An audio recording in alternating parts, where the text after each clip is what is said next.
Dalam kehidupan sehari-hari, kita sering mempermasalahkan tentang pekerjaan pria maupun wanita yang diharapkan sesuai dengan kodratnya.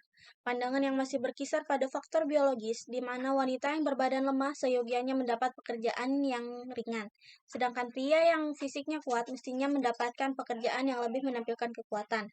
Pandangan seperti ini tidak dapat dipertahankan karena dalam berbagai penelitian dibuktikan bahwa wanita mampu memiliki keterampilan, kecerdasan, dan melakukan berbagai tugas. Sebaiknya, banyak pula pria yang memiliki pekerjaan-pekerjaan yang feminis. Maka perlu ada perubahan pandangan terhadap eksistensi pria dan wanita sesuai dengan budaya yang mengembangkan potensinya sebagai manusia utuh, bukan pandangan biologi saja. Pandangan Islam mengenai perempuan sesungguhnya menempati posisi yang sangat terhormat. Islam kadang berbicara tentang perempuan sebagai perempuan, misalnya mengenai haid, mengandung, melahirkan, dan kewajiban menyusui.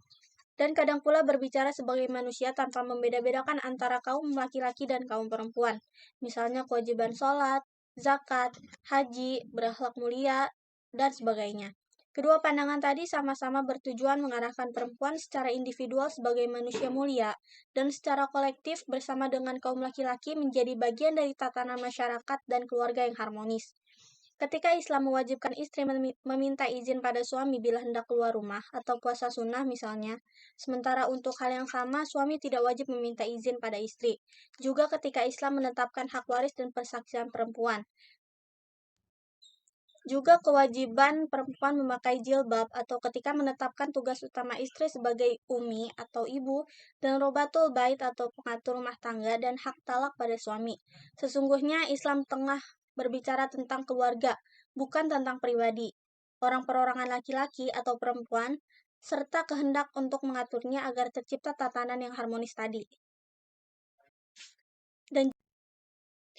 Dan mengenai tuduhan bahwa penetapan peran domestik perempuan dalam Islam dan kewajiban berjilbab adalah bias laki-laki, hanya benar bila itu dipandang per individu perempuan, bukan sebagai suatu mekanisme rasional yang harus ditempuh bila kita menginginkan terciptanya struktur keluarga yang kuat, di mana hubungan antara laki-laki dan perempuan saling menunjang, serta upaya penataan hubungan antara laki-laki dan perempuan dalam masyarakat, agar etika pergaulan terjaga.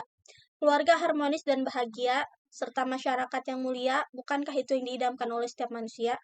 Sehingga tidaklah tepat bila dikatakan bahwa kewajiban-kewajiban seperti itu male bias, atau sangat maskulin dan mereduksi peran perempuan sebagai manusia. Kita akan gagal memahami kehendak Islam dalam masalah ini bila kacamata pandang kita terhadap persoalan eksistensi manusia antara laki-laki dan perempuan di dunia ini tidak berubah. Dalam kehidupan sosial, perempuan dalam Islam tidaklah sama dengan konsep woman liberation atau gerakan-gerakan feminis yang bermunculan di Barat. Mereka secara tidak sadar justru masuk ke dalam berbagai dilema kepribadian. Ketika mengejar karir di luar rumah, persis seperti laki-laki, salah satu permasalahan besar yang dihadapi adalah terbengkalainya urusan rumah tangga. Efek buruknya bisa mengenai anak-anak dan juga para suami mereka, dan berakhir dengan runtuhnya keluarga. Di sisi lain, tidak dipungkiri terdapat pemikiran atau paling tidak tradisi ekstrim di kalangan kaum muslimin yang amat membatasi peran sosial perempuan. Untuk itu, perlu diangkat kembali posisi perempuan dalam fungsi sosialnya secara tepat sebagaimana diisyaratkan dalam Al-Quran, dalam Quran Surat At-Taubah ayat 71 yang artinya, dan orang-orang yang beriman, lelaki dan perempuan sebahagian mereka adalah menjadi penolong bagi sebahagian yang lain. Mereka menyuruh mengerjakan yang ma'ruf, mencegah dari yang mungkar, mendirikan sholat, menunaikan zakat, dan mereka taat pada Allah dan Rasul-Nya. Mereka itu akan diberi rahmat oleh Allah. Sesungguhnya Allah Maha Perkasa lagi Maha Bijaksana. Memang tercatat dalam sejarah sekian peristiwa yang menunjukkan gugatan wanita Islam di masa lalu. Tapi semua itu bukanlah dilandasi oleh dorongan seksis demi kepuasan kaum wanita semata, melainkan demi kesamaan kesempatan menuju derajat kemuliaan seorang muslimah. Lihatlah tatkala mereka datang kepada Rasulullah mengajukan tuntutannya. Ya Rasulullah, mengapa hanya laki-laki saja yang disebut Al-Quran dalam segala hal, sedangkan kami tidak disebut? Maka Allah kemudian menurunkan ayat yang menunjukkan bahwa laki-laki dan wanita sesungguhnya memiliki peluang sama untuk menjadi makhluk yang mulia. Dalam Quran surat Al-Ahzab ayat 35 yang artinya, sesungguhnya laki-laki dan perempuan yang muslim, laki-laki dan perempuan yang sabar, laki-laki dan perempuan yang khusyuk, laki-laki dan perempuan yang bersedekah, laki-laki dan perempuan yang berpuasa, laki-laki dan perempuan yang memelihara kehormatannya, laki-laki dan perempuan yang banyak menyebut nama Allah. Allah telah menyediakan untuk mereka ampunan dan pahala yang besar. Ditegaskan pula bahwa hasil kerja seseorang tidaklah ditentukan oleh jenis kelamin. Dalam Quran Surat An-Nisa ayat 32 yang artinya, dan bagi orang laki-laki ada bagian dari apa yang mereka usahakan, dan bagi para perempuan pun ada bagian dari apa yang mereka usahakan.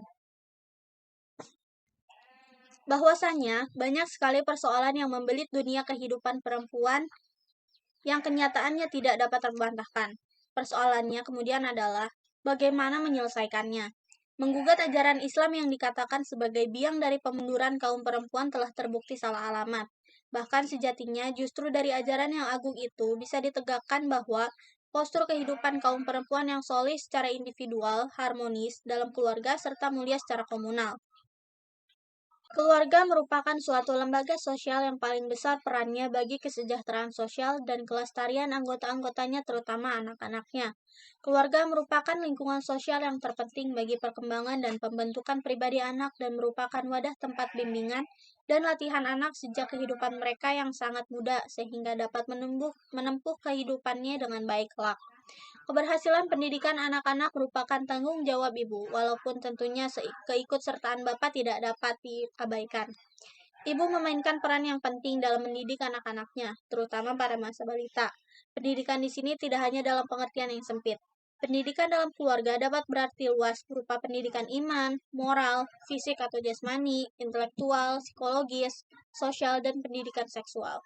Peranan perempuan sebagai ibu di dalam mendidik anak dibedakan menjadi 3 tugas penting, yaitu ibu sebagai pemuas kebutuhan anak, ibu sebagai teladan atau model peniru anak, dan ibu sebagai pemberi stimulasi bagi perkembangan anak. Dalam pemberian pendidikan spiritual, juga mencakup mendidik anak berakhlak mulia, mengerti agama, bergaul dengan teman-temannya, dan menyayangi sesama saudaranya. Menjadi tanggung jawab bapak dan ibu. Karena memberikan pelajaran agama sejak dini merupakan kewajiban orang tua kepada anaknya yang merupakan hak untuk anak atas orang tuanya. Maka jika orang tuanya tidak menjalankan kewajiban ini, berarti menyia-nyiakan hak anak.